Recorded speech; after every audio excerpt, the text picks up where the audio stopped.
bisa jadi seorang tokoh, dia nggak tahu. Kadang-kadang tokoh itu muncul begitu saja. Tetapi ya kalau nggak ada kualitasnya nggak mungkin juga ya kan. Diundang Sofia University hari ini makanya nggak bisa hadir kan. Nah, jadi kita angkat topi lah kepada Anies Baswedan. Walaupun kalah tidak menjabat, tapi orang masih mau mendengarkan dia. Yang susah adalah menang tapi tidak mau didengarkan. Malah yang dibaca gosip-gosipnya zaman dulu, Ibu Bapak. Saya nggak setuju Pak Anies jadi mentor. Betul nih. Sayang sekali loh. Ada 50 juta orang yang dukung dia, mendukung Pak Anies ini, luar biasa. Kita sia-siakan. dan juga saya tahu kenapa si Saugi jadi ketua panitia ketua atau kaptennya. Tahu bos, sebelumnya itu si Nur Ali Nasdem, Ahmad Ali itu duitnya juga udah banyak, private jetnya juga dipakai. Sekarang private jet dipakai sama si Kaisang, kalian marah. Waktu Anies pakai private jet gak ada yang marah. Kenapa kok berganti kepada si Saugi? Kan kita tahu udah nanti istrinya malu ya. Belum lagi ribut sama Sudirman Said. Emangnya gimana? Saudara saya yang banyak cari duit, saya tahu sih. Anies pantas jadi presiden, tapi kurangnya Anies tidak menyanyali, nggak berani ngelawan. Itu aja, kalau dia nggak suka, debat saya dong. Ini fakta soalnya.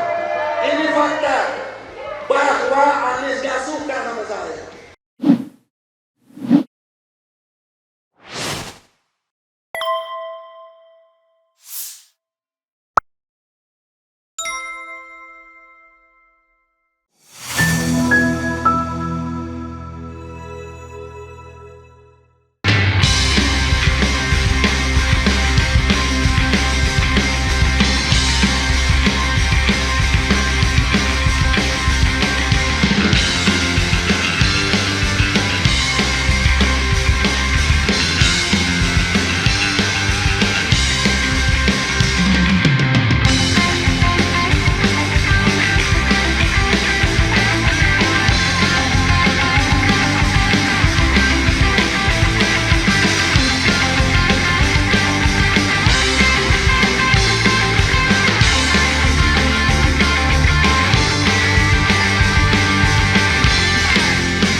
Yaitu Prof.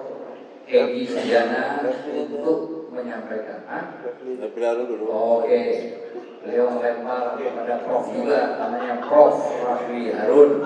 Kami minta untuk agak dalam lagi, bongkar lagi dulu, kenapa dan seterusnya. Ini susahnya kalau senior itu bisa berita-berita gitu. Assalamualaikum warahmatullahi wabarakatuh. Salam sejahtera bagi kita semua. Keren jelas. Mantap. Jadi mantap. Kawan-kawan semua, saya diminta bicara tentang partai modern. Partai modern itu adalah bukan partai yang seperti dikatakan Pak Jimli. Fenomena partai sekarang ini justru terbalik dengan apa yang dikatakan sebagai arus demokratisasi global. Ya, arus global itu gelombang demokrasi di mana-mana, walaupun ada regresi di beberapa tempat, tapi praktik partai politik kita itu feodal semua. Jadi kalau kita lihat kemarin pemilihan ketua umum partai politik itu tidak ada kompetisi, jadi tidak ada internal kompetisi di dalam partai politik. Semua partai itu calon tunggal, aklamasi. Ada partai yang bahkan melaksanakan pemilihan saja belum pernah, termasuk partai dari calon terpilih ya. Saya tidak pernah dengar ada pemilihan ketua umum partai politik itu ya. Saya tahu adalah termasuk juga pencalonan. Karena itu, kalau kita mau membentuk partai politik, kita harus hilangkan dulu feudalisme. Itu satu hal. Yang kedua, saya mau bicara tentang bad news sama good news. Good news dulu. Good newsnya adalah ini adalah momentum untuk membentuk partai politik. Jadi kalau partai politik itu mau dibentuk harus memiliki momentum. Tetapi tidak hanya cukup momentum, tapi dia juga punya tokoh. Tidak hanya cukup tokoh, tapi juga dukungan. Sudah cukup 3 itu saja. Uang akan mengalir kalau tiga tersebut akan dipenuhi. Pertama momentum dulu. Momentum pembentukan partai politik yang paling luar biasa adalah ketika reformasi 98. Kita tahu bahwa era Orde Baru itu partai politik dilarang lebih dari 2 dan 1 golongan. Itulah yang ikut pemilu pasca pemilu 1971. Tapi ada beberapa orang yang agak nekat sedikit membentuk partai politik walaupun dilarang pada masa itu. Ada partai Sri Bintang Pamungkas, ada partai Budiman Sujatmiko, partai Bintang Pamungkas namanya PUDI, Partai Uni Demokrasi Indonesia. Kemudian salah satu pembentuknya sekarang kalau tidak salah Ketua Umum Forum Betawi Rempuk kalau tidak salah, FPR, ya, Kiai Haji Nurdin. Kemudian ada juga partai yang dibentuk anak-anak muda yang agak kiri-kirian, ya kan? Bukan kayak kiri-kirian tapi ke kiri-kirian. Partai Rakyat Demokratik, ya, itu momentum luar biasa. Tapi setelah reformasi tidak heran ada ratusan partai politik yang terbentuk dan 48 diantaranya itu bisa mengikuti pemilu. Tahun 1999 pemilu pertama. Nah, kawan-kawan semua, momentum itu terulang kembali saat ini cuma untuk Anies Baswedan doang, tidak untuk Egy Sujana. Ya. Juga tidak untuk Refli. Apalagi Refli Harun, hanya untuk Anies Baswedan. Jadi kalau Anies membentuk partai politik, insya Allah dukungan akan banyak. Karena syarat tokoh itu sudah terpenuhi di diri Anies Baswedan. Saya tadi ditanya iNews, kenapa bisa jadi seorang tokoh? Dia nggak tahu. Kadang-kadang tokoh itu muncul begitu saja. Tetapi ya kalau nggak ada kualitasnya nggak mungkin juga, ya kan? Diundang Sofia University hari ini makanya nggak bisa hadir, kan? Nah, jadi kita angkat topi lah kepada Anies Baswedan. Walaupun kalah tidak menjabat, tapi orang masih mau mendengarkan dia. Yang susah adalah menang tapi tidak mau didengarkan. Malah yang dibaca gosip-gosipnya zaman dulu, buku apa? Menang tak bermartabat gitu. Kalah berharkat, menang tak bermartabat. Nah, jadi ketokohan Anies Baswedan saya perkirakan cukup untuk menjadi trigger ya, untuk membentuk partai politik. Momentumnya ada, tokohnya ada, dan dukungan. Coba kita lihat dukungan Anies Baswedan menurut saya real, ada yang 50 juta bilang tadi. Dan kalau kita kulik-kulik kiri-kiri lebih dalam, ada kelompok-kelompok yang memang kuat mendukung Anies Baswedan. Kita nggak perlu sebutkan, ya kan? Tetapi intinya adalah 3 hal itu sudah terpenuhi. Oke, itu syarat pendirian partai politik yang harus dipunyai. Sekali lagi, momentum, tokoh, dan dukungan. Dukungan awam, ya. Yang berikutnya adalah bad newsnya. Kalau partai ini dibuat hanya untuk menjadikan Anies Baswedan sebagai calon presiden, saya pikir partainya akan gagal. Ya. Kalau hanya dipikirkan untuk menjadikan Anies sebagai presiden, pasti gagal. Pasti gagal. Kalau dipikirkan bahwa partai ini harus punya uang untuk membiayainya, katanya PKS butuh 7 miliar per bulan paling tidak untuk operasionalnya, pasti gagal juga. Partai yang gagal itu adalah partai yang hari ini ada. Itu gagal semua. Gagal mengemban amanat reformasi. Salah satunya adalah pemberantasan KKN. Justru partai sekarang adalah partai yang terlibat bahkan mempelopori adanya korupsi dan nepotisme. Karena itu dengan ukuran seperti ini gagal. Jadi kalau kita mau membentuk partai yang kurang lebih sama, gagal kita. Kedua, demokratisasi. Partai sekarang gagal semua. Bagaimana menghadirkan demokrasi di internal partainya? Gagal. Kita mendengar tokoh berapi-api bicara tentang demokrasi dan lain sebagainya. Bahkan namanya partainya Demokrat pula, ya kan? Partai Iwan Maringan zaman dulu, ya. Tapi ternyata gagal menghadirkan demokrasi di internal partai politiknya. Nah, partai ini tidak boleh demikian. Walaupun kita tahu kita membutuhkan ketokohan Anies Baswedan, tapi tentu tidak boleh menjadi jalan satu-satunya seolah 2029 pasti Anies yang menjadi calon presiden, nggak boleh begitu. Siapa tahu tiba-tiba malah Mr. Azam Khan yang lebih keren. Iya. Karena itu kita tergantung pada suasana 2029 kan tidak boleh bergantung pada 2024 seolah tidak akan berubah, ya kan? Mudah-mudahan ini didengarkan Anies Baswedan. Saya sahabat yang baik karena mengingatkan dari awal, ya. Nah, berikutnya adalah bad newsnya adalah kawan-kawan semua, ini ada yang namanya Undang-Undang 7 2017. Selain tadi kepengurusan, sebenarnya sudah kalau kita mau ikut pemilu harus 100% provinsi, 75% kabupaten kota, 50% kecamatan, ya, kemudian 1000 setiap kepengurusan dan lain sebagainya. Insya Allah itu barangkali mudah terpenuhi dengan partisipasi. Tapi ada satu jebakan bahwa itu akan ada tetap pemilu serentak. Kalau menurut Undang-Undang 7 2017, kalau pemilu serentak, maka yang punya standing untuk mengajukan calon presiden hanyalah 8 partai yang hari ini ada di Senayan.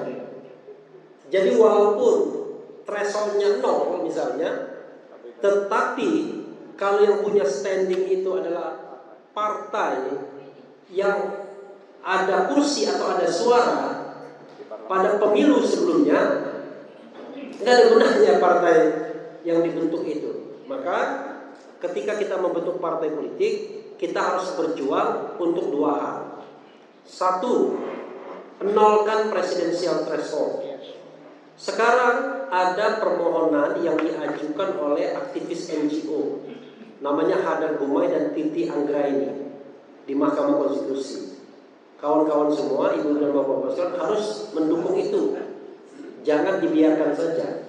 Jadi dia membuat formulanya adalah kalau dia partai parlemen 0%, tapi partai di luar parlemen itu ada persentase suara. Nah, itu bahaya, hati-hati, bahaya. Kalau pilpresnya itu sama pemilu itu tidak dipisahkan, maka partai baru ini tidak akan punya suara. Tidak punya suara, tidak punya kursi. Jadi kalau misalnya diputuskan permohonan itu dikabulkan, maka belum tentu bisa mencalonkan partai ini. Kecuali tadi ada partai yang dengan sukarela mau dipakai. Nanti sama kayak partai yang baru saja mengatakan ya tidak ada gunanya di Baswedan. Ya.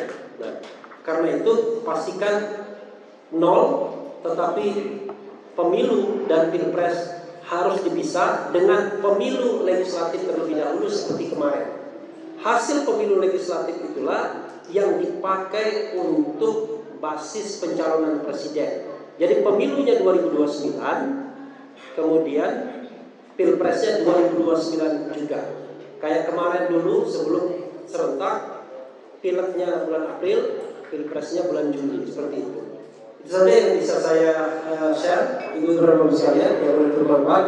Wassalamualaikum warahmatullahi wabarakatuh. Bismillahirrahmanirrahim. Assalamualaikum warahmatullahi wabarakatuh. Waalaikumsalam warahmatullahi wabarakatuh. Bapak Ibu yang hadir pada hari ini dalam talkshow kajian hukum untuk pendirian partai politik.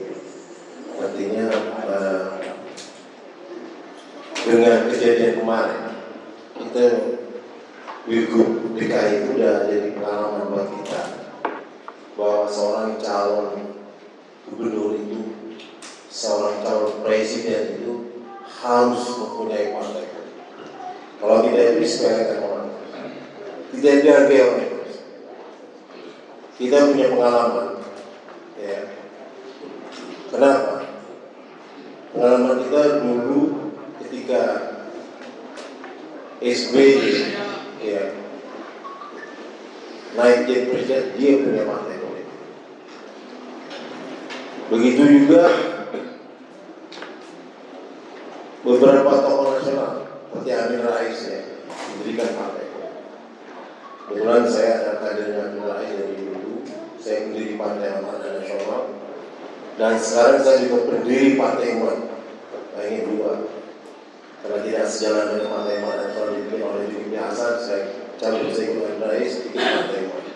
Jadi saya dua partai yang saya dirikan. Ini berpengalaman. Nah ini mengingat ya, konstitusi kita, konstitusi negara Republik Indonesia, Undang-Undang Dasar 45, amandemen. Ya, itu sudah jelas pasal 6A-nya itu sangat jelas bahwa seorang calon presiden dan seorang calon wakil presiden untuk menjadi harus didukung oleh partai politik peserta pemilu. Ingat itu diatur di situ di ayat 1-nya itu. Jadi seorang calon presiden harus didukung oleh partai politik peserta pemilu. Ya.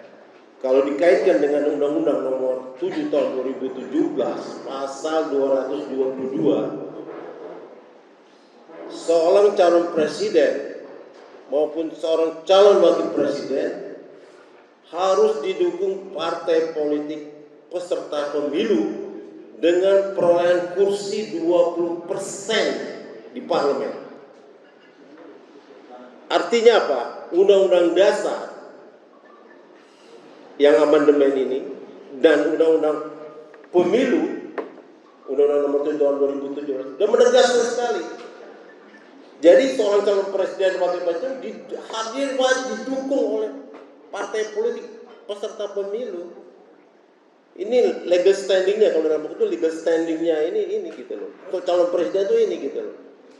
Nah, artinya apa? Seorang calon presiden kita seperti Anies Rashid Baswedan, artinya kita mumpung nih rakyat masih berharap pada beliau dan rakyat masih mencintai beliau dan suara beliau ada 50 juta suara beliau ketika Pilpres kemarin. Itu jangan disia-siakan. Kalau menurut saya, analisa hukum saya, sudah saatnya lah Anies mempunyai partai politik. Harus itu. Kalau tidak, dia jangan harap bisa maju. Jangan harap dia bisa jadi capres di 2029 nanti. Kalau Anies tidak mempunyai partai politik. Ini mumpung ya, putusan Mahkamah Konstitusi untuk parlemen threshold itu 0% sekali. Jadi siapa yang memperoleh kursi di DPR RI ya di 2029 nanti, dia bisa masuk di parlemen. Jadi nggak perlu nunggu lagi gitu, nggak perlu nunggu 4% lagi untuk parlemen threshold itu. Nah yang kita harapkan nanti ini ya kalau bisa Pilpres juga begitu, ya kayak Pilgub kemarin kan, secara 2% turun jadi 7,5%. Nah kita berharap seperti itu Pilgub. Nah Pilpres ini juga harus ada seperti itu. Saya berharap partai yang sudah masuk parlemen, kayak Partai Umat, partai-partai kecil ini, ya, Partai Buruh kemarin, harus segera mengajukan gugatan judicial review ke Mahkamah Konstitusi tentang presiden threshold ini. Sudah tidak boleh lagi 20% kursi parlemen itu. Ini harus uji material undang-undang ini. Cuman syaratnya harus partai politik peserta pemilu. Artinya itu, dia partai politik. Nah kalau ini gabungan beberapa partai peserta pemilu ini mau menggugat parlemen presiden itu, insya Allah. Ya, apalagi Anies mempunyai partai sendiri nanti. Kalau Anies tidak mendirikan partai, saya jangan berharap lah untuk bisa menjadi calon presiden. Nah, untuk syarat lolos partai politik itu, ya syarat lolosnya partai politik sebagai peserta pemilu itu, di dalam pasal 173 Undang-Undang Nomor 7 2017 itu, ya, dia harus mempunyai kepengurusan. Harus mempunyai kepengurusan di wilayah provinsi. Kalau di Partai Umat nama DPW itu harus ada 60%. Jadi kalau syaratnya itu harus mempunyai 50% kepengurusan di daerah provinsi, 60%. Nah dari tingkat kabupaten kota dia harus mempunyai kepengurusan sekitar 50% kabupaten kota. Dan level kecamatan dia harus mempunyai kepengurusan sekitar 25% kepengurusan kecamatan. Kalau menurut saya ini tidak terlalu berat. Mendirikan partai politik seperti ini hanya 60% provinsi, 50% kabupaten kota, ya, dan 25% kecamatan, udah terlalu berat menurut saya. Apalagi kader-kader Anies ya, mungkin dengan THN udah cukup. Tim TH Hukum Nasional kemarin kita ada di 34 provinsi, ya. Ada semua pengurusan kita. Tinggal kita kerahkan aja THN kita untuk bikin partai di daerah masing-masing. Bisa kok itu. Artinya hampir menyeluruh. Hampir menyeluruh. Artinya Anies mau bikin partai, sudah ada. Tim THN ini bisa dimanfaatkan untuk bikin partai. Kepengurusan kita ada di 34 provinsi dan ada berbagai kabupaten kota. Sudah ada itu. Terutama Jawa Tengah sudah banyak kita. Ya, di beberapa provinsi sudah ada. Artinya kita langkah untuk bikin partai itu tidak terlalu sulit menurut aku. Ya. Nah, memang kalau untuk mendirikan partai itu harus ada fulus, itu nggak bisa dipungkiri lah. Saya sangat yakin donatur akan muncul dengan sendirinya apabila benar-benar Anies ini mau mendirikan partai. Saya sangat yakin banyak tokoh-tokoh Islam, pejuang-pejuang Islam itu di daerah-daerah itu akan muncul dengan sendirinya untuk membiayai perjuangan Anies Rashid Baswedan untuk maju ke RI 1. Saya sangat yakin. Artinya apa? Artinya Pak Anies gak usah ragu lagi untuk mendirikan partai. Ya. Jadi kesimpulan saya bahwa partai politik buat Anies adalah wajib hukumnya. Terima kasih. Wassalamualaikum warahmatullahi wabarakatuh. Bismillahirrahmanirrahim. Assalamualaikum warahmatullahi wabarakatuh. Kalau ujungnya dipegang dia mati. Ya, makasih. Semua yang hadir di sini saya sangat menghormati dan dimuliakan oleh Allah. Poin pentingnya dalam perspektif berbangsa dan bernegara, bangsa kita telah memilih memerlukan partai politik, diwujudkan dalam bentuk tidak tanggung-tanggung Undang-Undang Dasar 45 tadi. Ada di pasal 6 ayat 2 Ya. tentang partai politik ini. Ayat 2.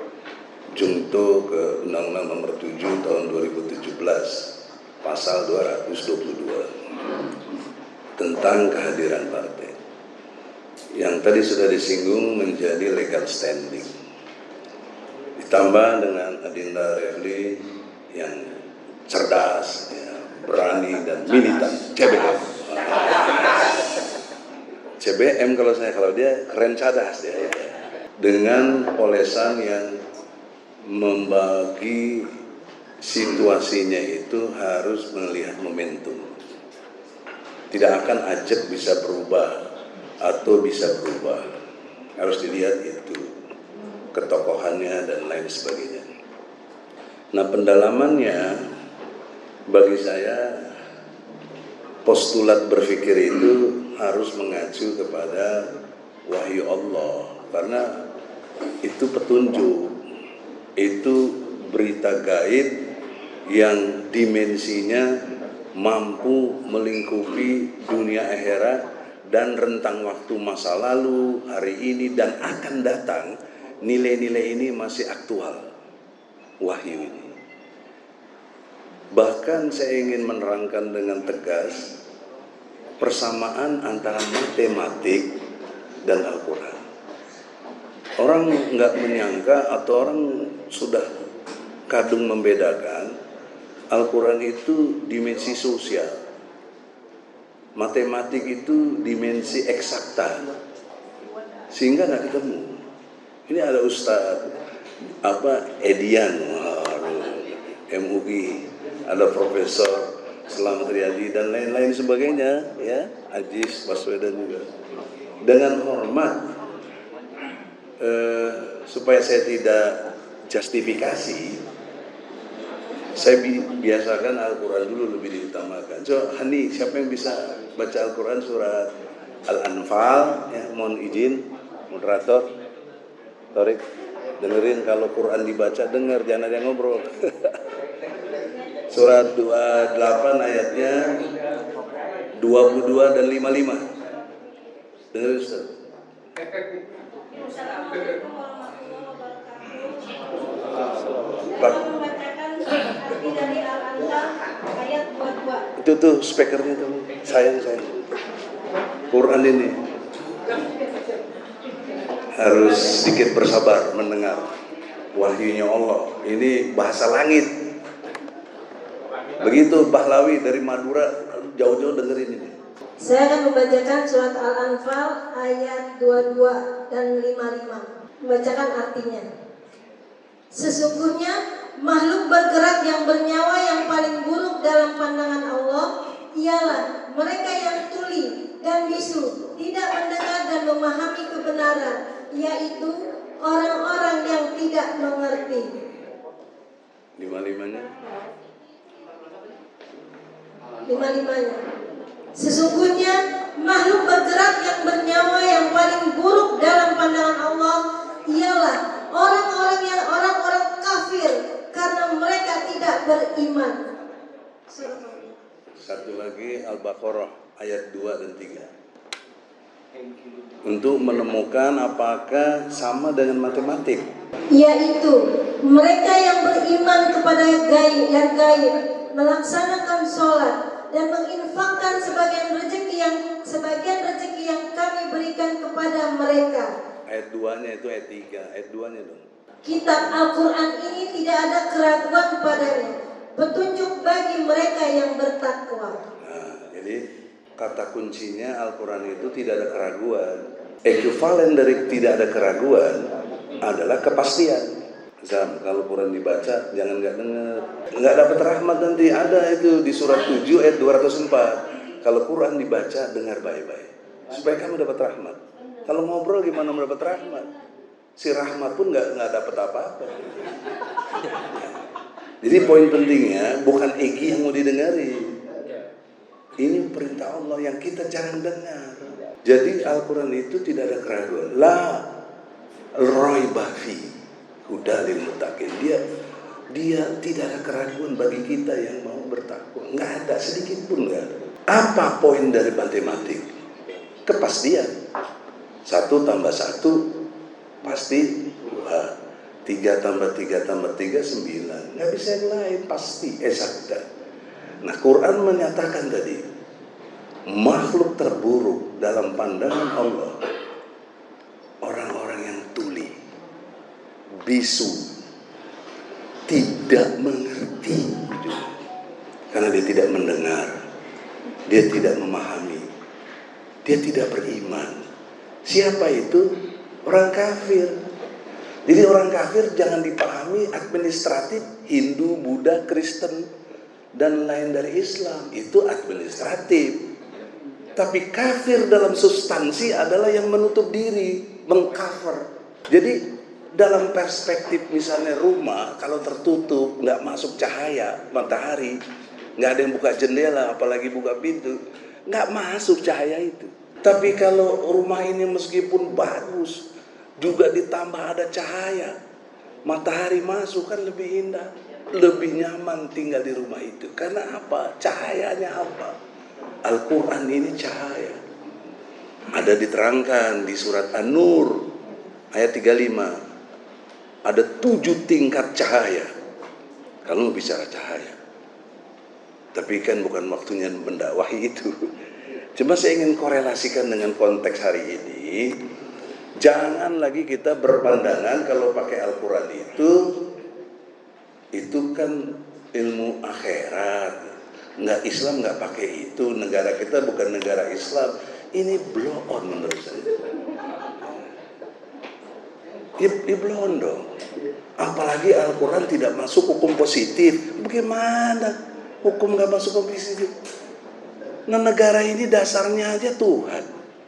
Pasal 29 ayat 1 UUD 45. Dasar negara Republik Indonesia adalah Tuhan yang Maha Esa. Siapa itu? Allah. Di mana Allah disebut? Di Mukadimah alinea ketiga. Berkat rahmat Allah dinyatakan kemerdekaan bangsa Indonesia. Mestinya hukum Islam berlaku di Indonesia. Mestinya. Siapa yang berlakukan? Presiden dan DPR. Dari mana saya tahu? Pasal 5 ayat 1. Jungto pasal 20, Jungto pasal 21, UUD 45. Presiden memegang kekuasaan tertinggi dalam membentuk undang-undang dengan persetujuan Dewan Perwakilan Rakyat. Nah, logika operasionalnya, kalau presiden iman Islamnya kuat, DPR-nya juga demikian, nggak mungkin nggak lahir hukum Islam. Tapi logika terbaliknya, dari Soekarno sampai sekarang Jokowi tidak pernah lahir hukum Islam. Berarti presiden dan DPR-nya itu brengsek gitu loh. Nah, ini nggak berani kita jujur mengatakan itu. Mestinya kita bukan sok-sok berani nggak berani, tapi inilah objektivitas. Inilah kepastian dari hukum sosial yang tadi itu. Dan Quran sudah bicara. Kita akan menjadi kafir walaupun jubah kita pakai topi haji segala macam, pakai sorban. Tapi substansinya kita kafir, kita nggak mau terima ayat itu. Kita tidak mendengar, kita tuli. Tuli di sini kan bukan berarti dia sama sekali tidak mendengar kalau dalam perspektif Quran. Sama dengan kambing, bebek, anjing, babi mendengar. Tapi apakah dia mendengarkan omongan kita? Enggak mendengar dia. Enggak mendengarkan, tapi dia mendengar. Nah, oleh karena itu poin pentingnya, saudara-saudara, kita mau masuk kepada perubahan bangsa yang lebih baik. Perlu namanya presiden. Presiden harus di-endorse lewat partai. Kan begitu legal standingnya. Menurut saya tidak begitu. Atau tidak harus begitu. Karena dalam undang-undang itu harus ada 5 elemen penting untuk lahir undang-undang. Mesti lihat filosofisnya, mesti lihat historisnya, mesti lihat sosiologisnya, mesti lihat psikologisnya, baru yuridisnya. Dan secara filosofis dan historis, Indonesia ini dulu animisme, politeisme, bahkan kita itu sinkretisme. Tapi sejak Wali Songo masuk abad ke-15 berubah menjadi nilai-nilai tauhid. Dikemas lagi oleh Pangeran Diponegoro, perangnya 1825 sampai 30. Diteruskin lagi oleh kumpulan partai politik waktu itu umat Islam namanya Masyumi. Itu sejarah nggak bisa dibantah, bukan kata legal standing lagi. Ini legal moral. Nah, oleh karena itu, mau minta waktu sedikit lah, bos. Ya, buat apa kita buru-buru tapi nggak paham juga, kafir juga kita.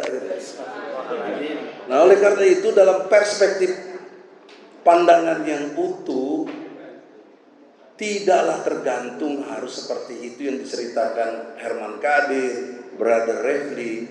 Tapi solusi yang Allah mau itu bagaimana? Dengarkan apa yang Allah mau. Jangan ada keraguan kamu pada Al-Quran. Tapi hari ini kita lihat, ini penelitian dari Monash University untuk Indonesia. 73% tidak bisa baca Quran. 75% tidak sholat. Lalu bagaimana mau berubah keji dan mungkar terjaga? Inna sholata tanha anil fahsya'i wal munkar. Nggak mungkin terjadi. Mestinya gimana? Mestinya ada petunjuk. Siapa yang beri petunjuk? Pemimpin. Di mana Allah perintah? Di surat Al-Anbiya ayat 73. Itu fungsi pemimpin, harus mengarahkan. Nah, dalam konteks Anies, saya hormat Pak Anies walaupun dia 10 tahun di bawah saya. Saya tahun 86 ketua umum PBHMI. Anies belum masuk HMI, masih SMP dia. Kayak sumuran, Bang. Iya, makanya berarti gue lewat muda. Itu dengan hormat. Saya di sini, saya mau datang. Saya ingin jaga Anies. Saya ingin rawat Anies. Saya ingin juga mendidik Anies. Jangan cuma menjaga saja dan jadi pendukung fanatisme yang blow on. Kita jadi para blow on pemuja demokrasi. Enggak dong. Apa yang harus kita didik? Saya lebih cenderung Anies jadi mentor bangsa. Untuk apa partai? Anies bisa ngomong keren. Mana partai yang tidak tersandera sekarang? Karena dia tidak bikin partai. Dia bukan ketua partai. Kalau dia ketua partai apa tidak tersandera? Belum tentu, pasti tersandera. Belum jadi apa-apa aja udah komitmen, saya kalau Prabowo jadi presiden, saya nggak mau calonin presiden. Itu aja udah tersandera. Nah kalau dibikin partai, atau di pimpinan partai, apa tidak tersandera? Nah, ini saya dalam rangka jaga Anies. Jangan dianggap saya sentimen, tidak, saya sayang sama dia. Buktinya saya mau tim hukumnya, walaupun nggak diajak di MK. Bukan dari Herman Kadir paling tahu. Sama ini, Soraya. Nah oleh karena itu saudara, tapi saya nggak dendam, saya nggak marah, nggak apa. Saya tetap jaga dia, saya rawat dia, saya didik dia. Nis, jangan begitu. Mudah dia dengar nih. Ini ada Ajis Waswedan nih saudara ini. Jangan, aku jadilah mentor bangsa. Lihatlah Lech Walesa sebelumnya, kemudian lihatlah Mandela, 26 tahun sampai di penjara, tampil. Dan lihat juga contohnya Prabowo, mau suka nggak suka, Prabowo itu sabar, dianiaya. Saya 2014 lawyernya Prabowo, 2019 lawyernya Prabowo, sampai masuk penjara bela dia. Bukan berarti dia sabar sekali, sampai kurang lebih 20 tahun dia baru dapat. Nah Anies baru berapa berjuang belum? Kalau boleh klaim kemarin, harusnya Anies tidak tetap nyalonin presiden, harusnya. Dia tetap saja sabar Prabowo, karena Bapak maju, saya sesuai dengan janji saya tidak akan maju. Maka tolong izinkan saya 2 periode untuk gubernur. Pasti jadi dia sekarang. Nantilah setelah Prabowo dapat, gantianlah. Kan Prabowo juga udah capek pengen. Nanti habis itu. Kalau sekarang dipaksain tampil juga dia mau jadi pimpin partai, tersandera juga partai ini. Emangnya apa? Siapa yang berani? Kita jadi tangkap gak ada yang belain, besok aja kagak apalagi belain. Bukan. Nah, tapi logika ini harus dimengerti secara kasih sayang, bukan sentimen. Nggak ada kepentingannya. Saya tahu diri dalam segala hal. Anies lebih hebat dari saya, lebih baik akhlaknya segala macam. Ya, tetapi satu kekurangan Anies nggak punya nyali. Ngelawan kayak gini nggak ada dia. Berani bertarung ke saya. Mana track record Anies jadi aktivis yang berani lawan rejim? Nggak ada. Ibu zamannya beda apaan lu? Zamannya kepada Nabi Muhammad tambah lagi beda dong. Tapi Muhammad tidak pernah ditawari apapun. Mau apa kamu?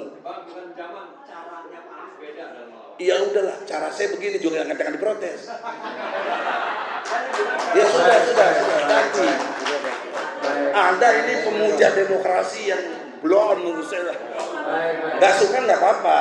Kita pertengkaran pemikiran di sini, bukan pertengkaran otot, adu berpikir.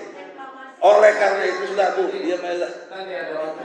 Nah, oleh karena itu tadi Herman bilang kalau kita ngomong intelektual jangan dipotong.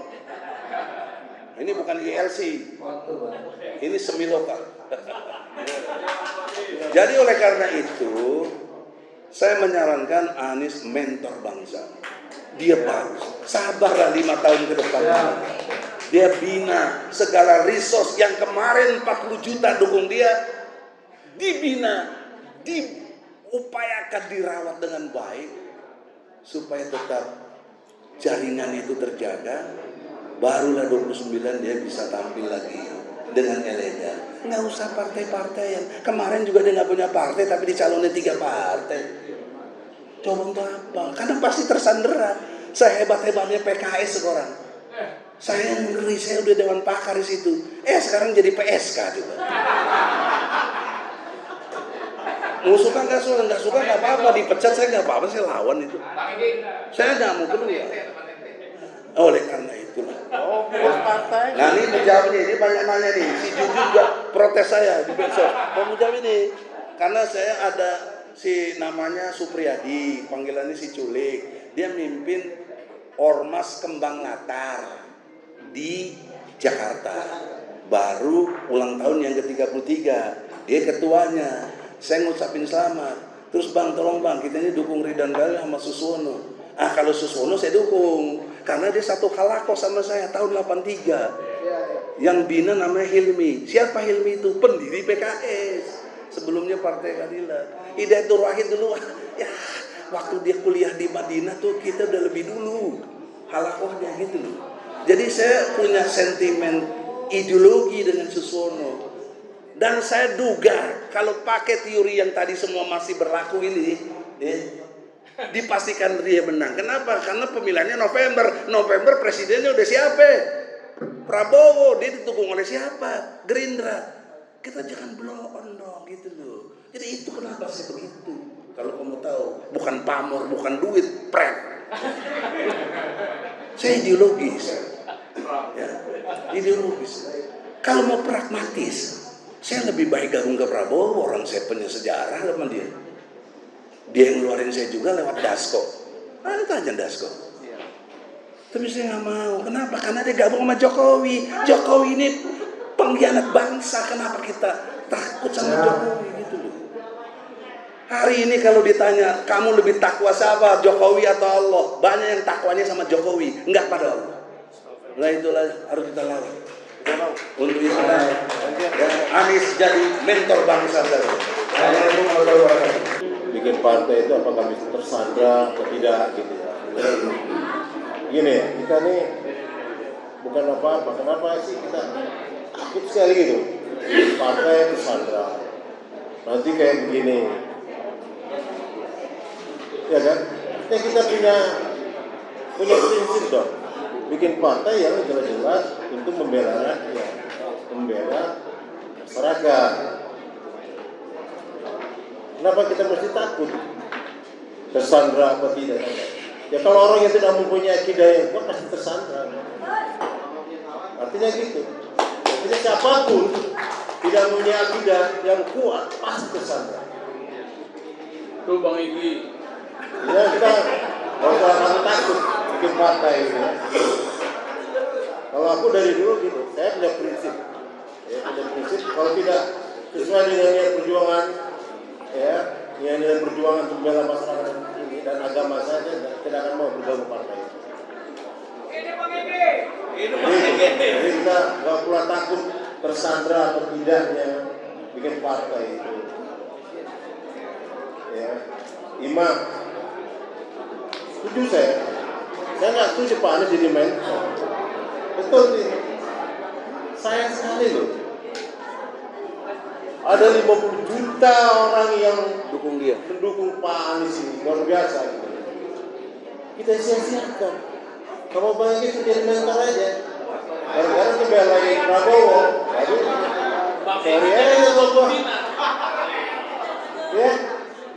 Ya penting emang dari orang Prabowo. Sekarang masih orang Prabowo. Makanya kita tidak setuju.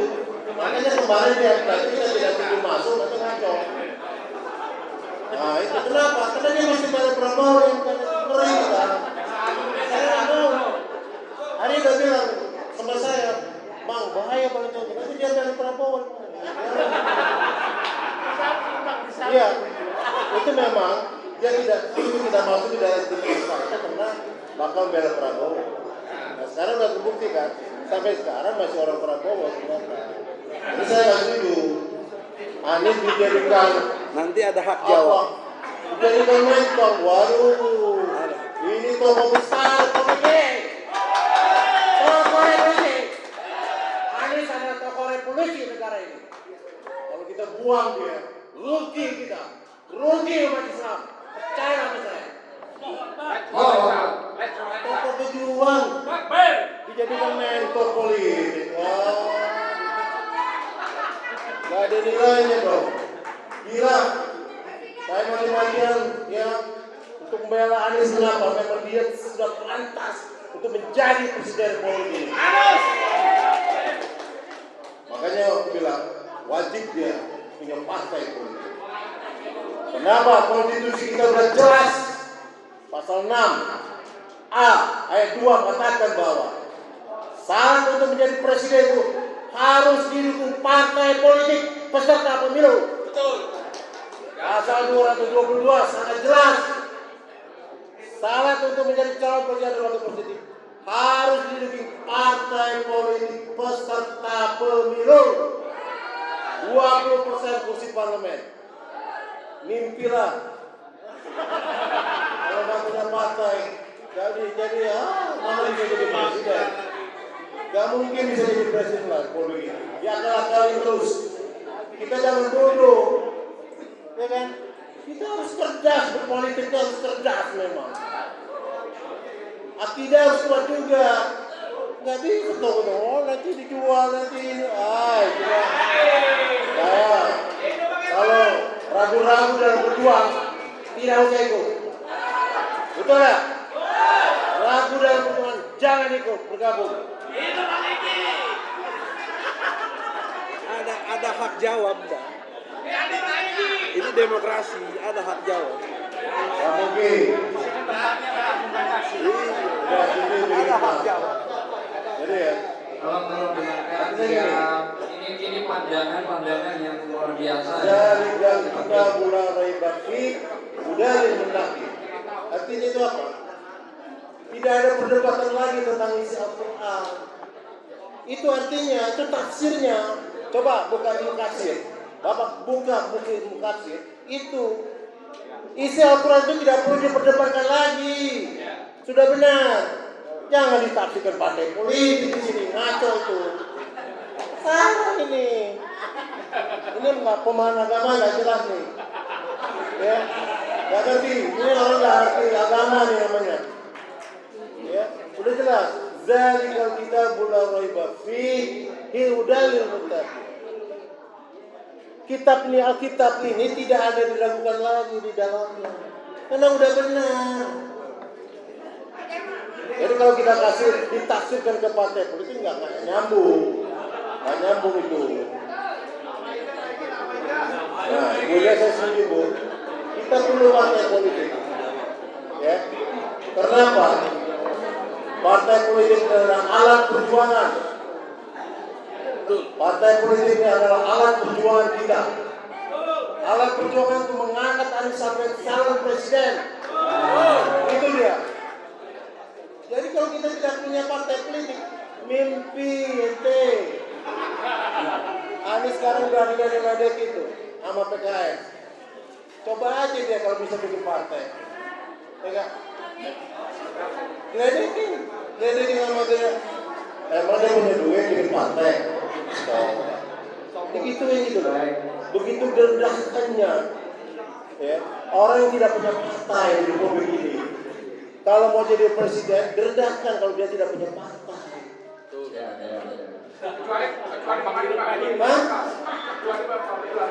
Gak mungkin 2029 itu bukan lama, 5 tahun lagi, dekat itu 4 tahun lagi.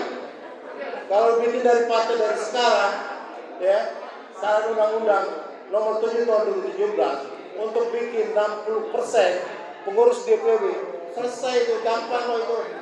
THN ini ada 34.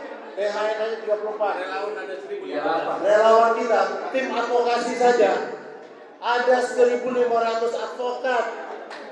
Orang-orang hebat semuanya loh. Kenapa tidak?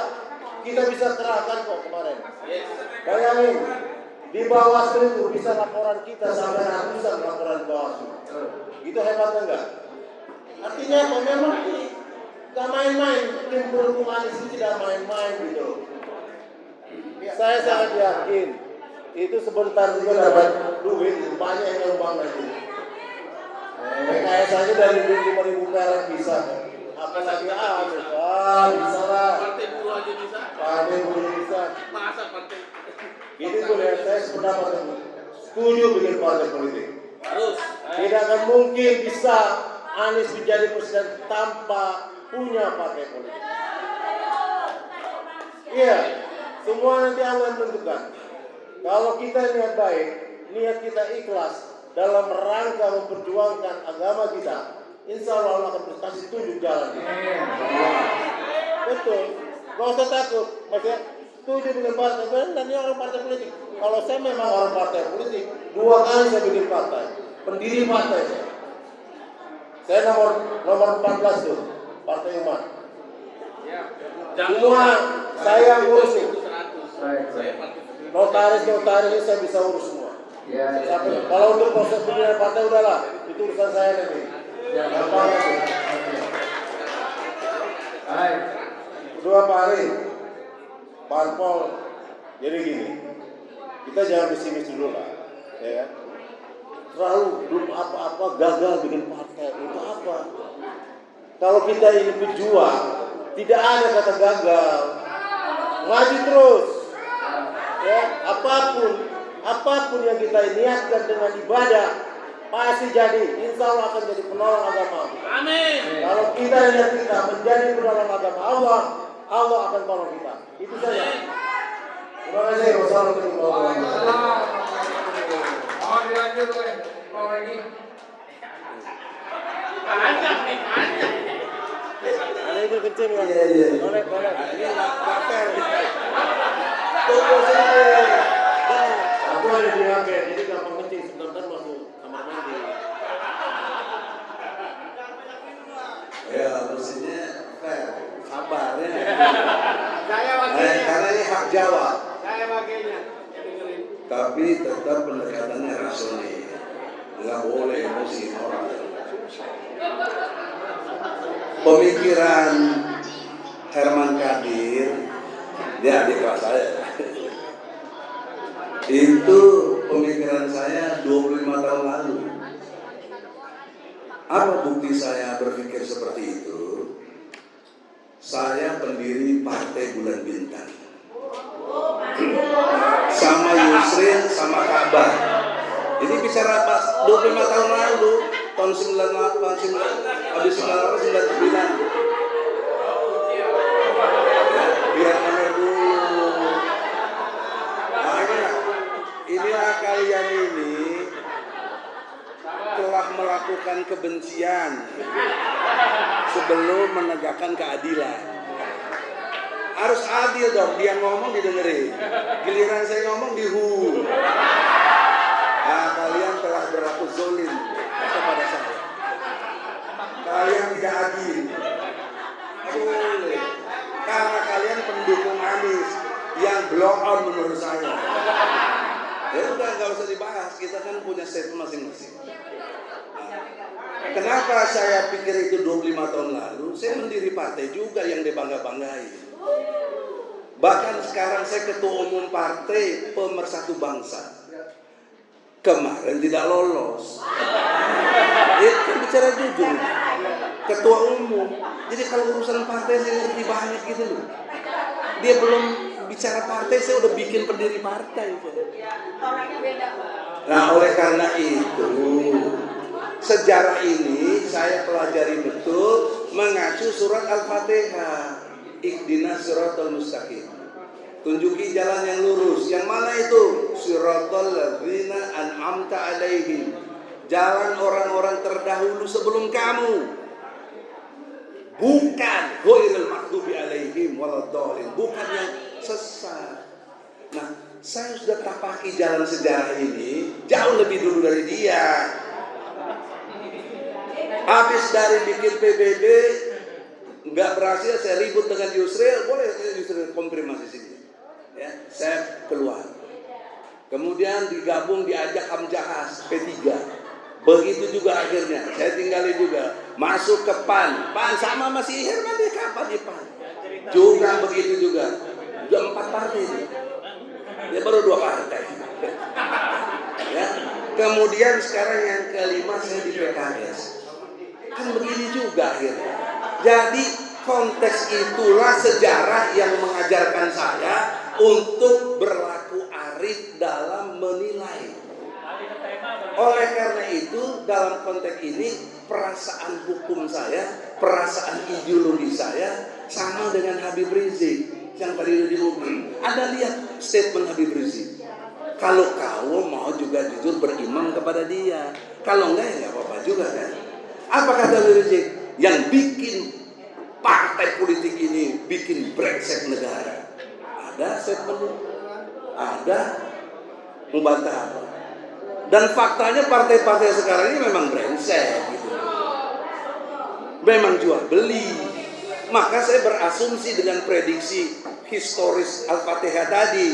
Andai kata hari ini berdiri partai, ketua umumnya Anies, apa dia nggak tersandera? Memang belum tentu.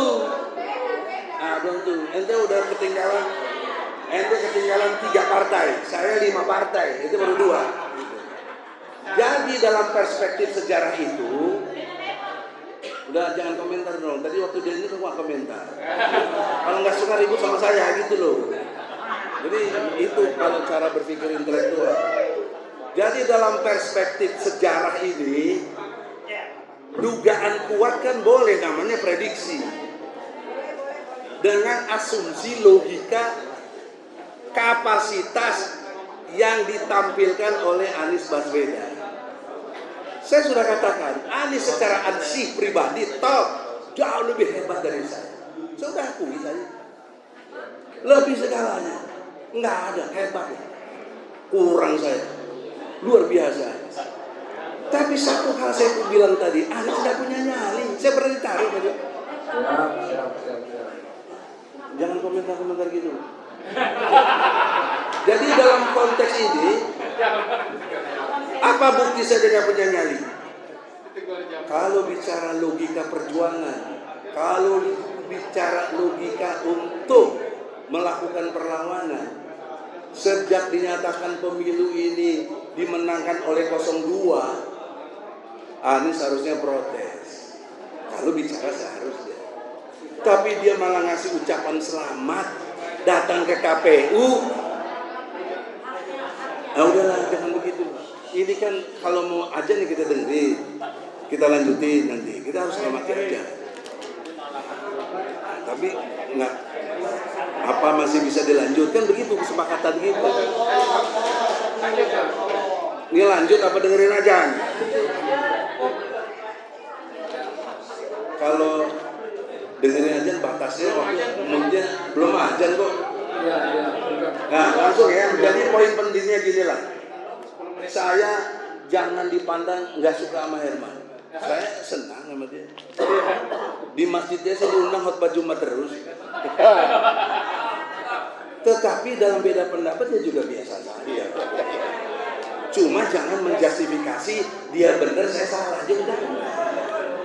Ini namanya pendapat. Oleh karena itu saya berpendapat dengan kondisi partai politik yang brengsek seperti ini, Anies bagusnya mentor bangsa. Bukan berarti dia gak punya arti. Justru mentor bangsa itu guru bangsa. Untuk mendidik bangsa ini tuh yang gak benar. Kan Anies sukanya itu. Oleh karena itu, saya justru menempatkan keterhormatan buat Anies. Gak dihina-hina. Apalagi coba, Anda tahu nggak 1 poin kekalahan Anies terlepas dicurangi ketika dia menilai Prabowo 11 dari 100, 1,1 dari 10. Ah udahlah, itu alasan impresen itu kan lu bela saudara lu.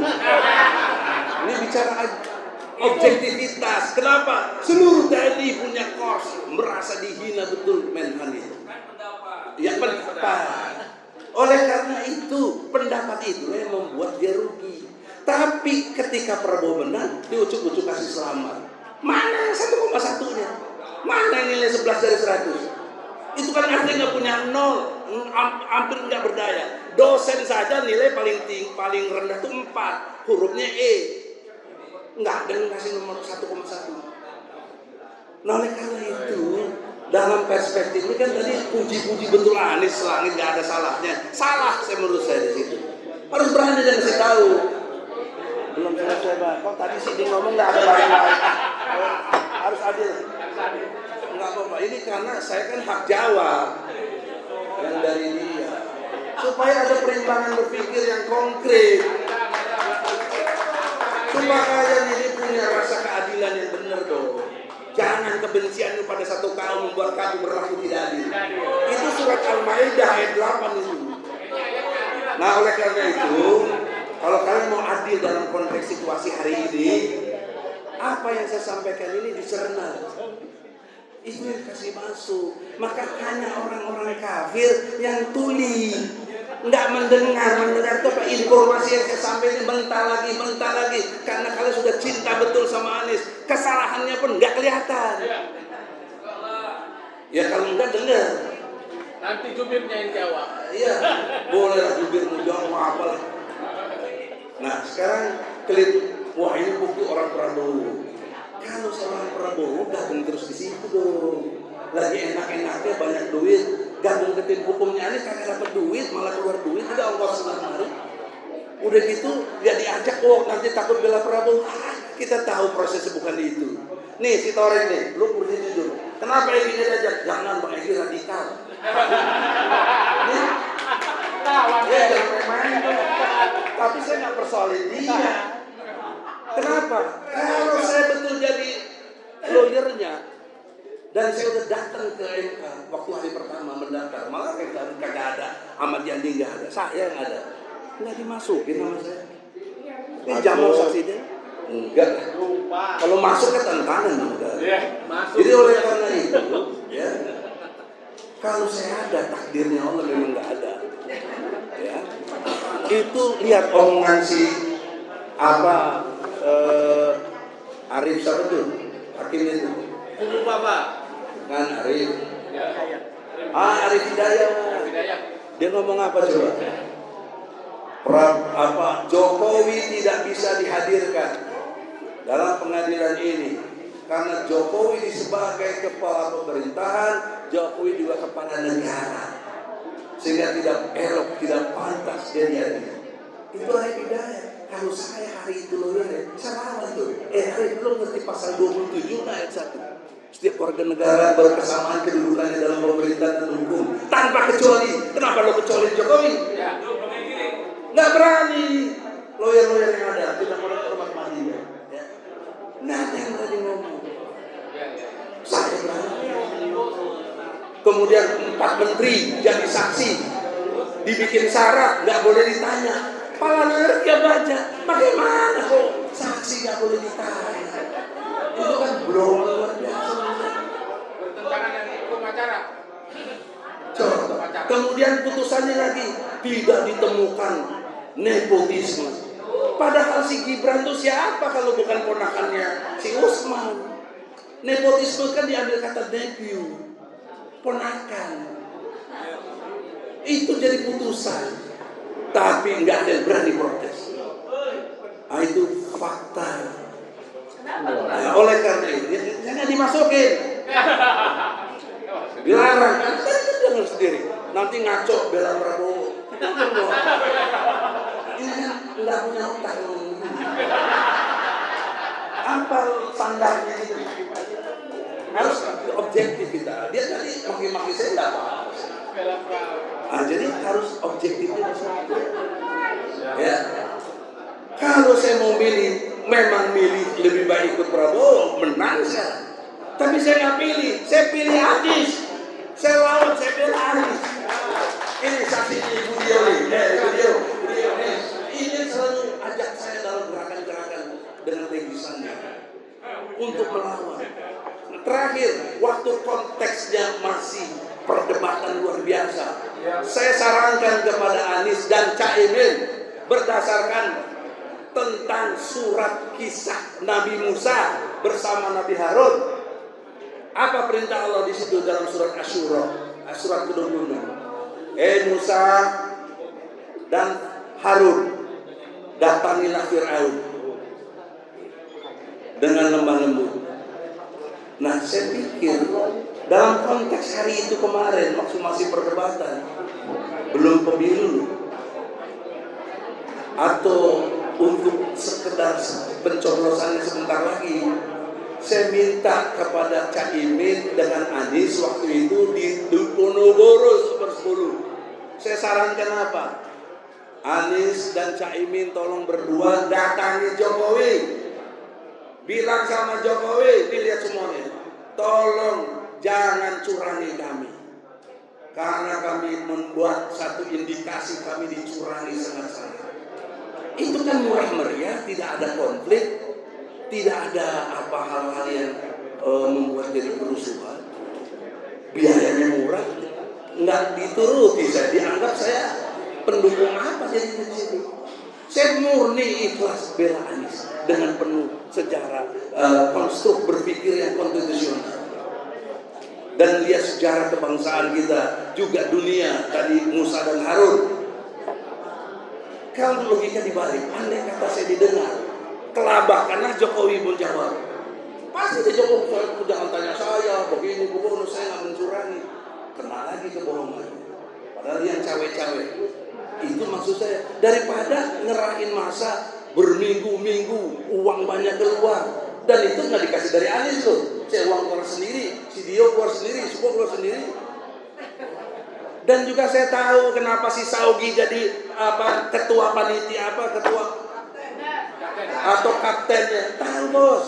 Sebelumnya itu si Nur Ali, Nasdem. Ahmad Ali itu duitnya juga udah banyak, private jetnya juga dipakai. Sekarang private jet dipakai sama si Kaisang, kalian marah. Waktu Anies pakai private jet gak ada yang marah. Udahlah jangan beda-beda konsep lah. Ini suka, ini bicara logika. Anda kan pendukung, saya juga pendukung, tapi objektif. Udah Anda kasih ke saya. Waktu dia ngomong, nanti nggak ngomong. Udah diam-diam. Nah oleh karena itu, saudara-saudara, dengan objektivitas ini, ya, kenapa kok berganti kepada si Saugi? Kan kita tahu udah, nanti istrinya malu ya. Belum lagi ribut sama Sudirman Said. Emangnya gimana? Saudara saya yang banyak cari duit, saya tahu mesti. Udah, jadi jangan ngajak saya bongkar-bongkar gitu loh. Ya udah saya ikutin Anda. Tapi jangan saya dipojokin jadi orang Prabowo, bukan.